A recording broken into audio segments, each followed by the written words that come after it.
ರಚ್ಚು, ಏನ್ ಪಾಪು? ಈ ಸತಿ ಹಬ್ಬಕ್ಕೆ ನಮ್ಮಪ್ಪ ಅಮ್ಮಂಗೆ ಬಟ್ಟೆ ಕೊಡ್ಸೋಣ ಅಂತ ಅನ್ಕೊಂಡಿದ್ದೀನಿ. ಅದೇಂಗ್ ಅನ್ಕೊಂಬಿಟ್ಟೆ ನೀನು? ಮದ್ವೆಗ್ ಬಂದ್ಮೇಲೆ ಮುಗೀತು. ನೀನ್ ಅದನ್ ಕೊಡಿಸ್ತೀನಿ ಇದನ್ ಕೊಡಿಸ್ತೀನಿ ಅವ್ರಿಗೆ ಅದ್ ಮಾಡ್ತೀನಿ ಇದ್ ಮಾಡ್ತೀನಿ ಅವೆಲ್ಲ ಬಿಟ್ಬಿಡು.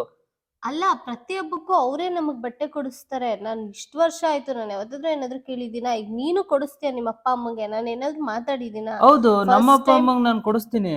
ನಮ್ಮಪ್ಪ ಅಮ್ಮಂಗೂ ನಾನೇ ನೀನೇನು ಕೊಡಿಸೋದಲ್ವಾ? ಕೊಡಿಸ್ಬೇಕು? ಮದ್ವೆ ಆದ್ಮೇಲೆ ಮುಗೀತು ನಿಮ್ಮ ಅಪ್ಪ ಅಮ್ಮ, ಆಯ್ತಾ? ಇವಾಗ ಇದು ನಿಮ್ ಮನೆ, ನಮ್ಮ ಅಪ್ಪ ಅಮ್ಮ ನಿಮ್ಮ ಅಪ್ಪ ಅಮ್ಮ, ಅರ್ಥ ಆಯ್ತಾ?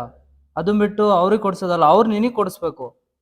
ಹಂಗಂತ ನಮ್ಮ ಅಪ್ಪ ಅಮ್ಮನೇ ಬಿಟ್ಬಿಡ್ಬೇಕಾ ನಾನು? ಅಲ್ಲೇನು ನೋಡಂಗಿಲ್ಲ, ಅಲ್ಲಿ ಕಷ್ಟ ಸುಖ ನೋಡು, ಏನು ಮಾಡಂಗಿಲ್ವಾ? ಹೋಗ್ ನೋಡ್ಕೊಂಡ್ ಬರ್ತೀಯ, ಹೋಗ್ ನೋಡ್ಕೊಂಬ. ಅದನ್ ಬಿಟ್ಟು ಬಟ್ಟೆ ಕೊಡಿಸ್ತೀನಿ, ದುಡ್ಡು ಕೊಡ್ತೀನಿ, ಅವ್ರು ನೋಡ್ಕೊಂತೀನಿ, ಇವೆಲ್ಲ ಬೇಡ ಆಯ್ತಾ? ನಿನ್ಗೆ ಏನಿದ್ರು ಈ ಮನೆ, ನಿನ್ಗೆ ಈ ಮನೇಲೇ ಇರ್ಬೇಕು ನೀನು.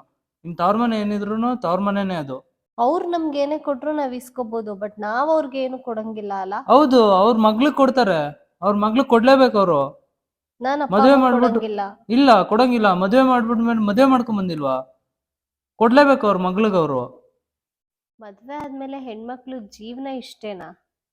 ತವ್ರ ಮನೆಗೇನು ಮಾಡಂಗಿಲ್ಲ, ತವ್ರ ಮನೆಗೇನು ಕೊಡಂಗಿಲ್ಲ.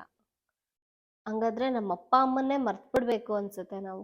ಹೆಣ್ಣು ಹಡೆಯಲು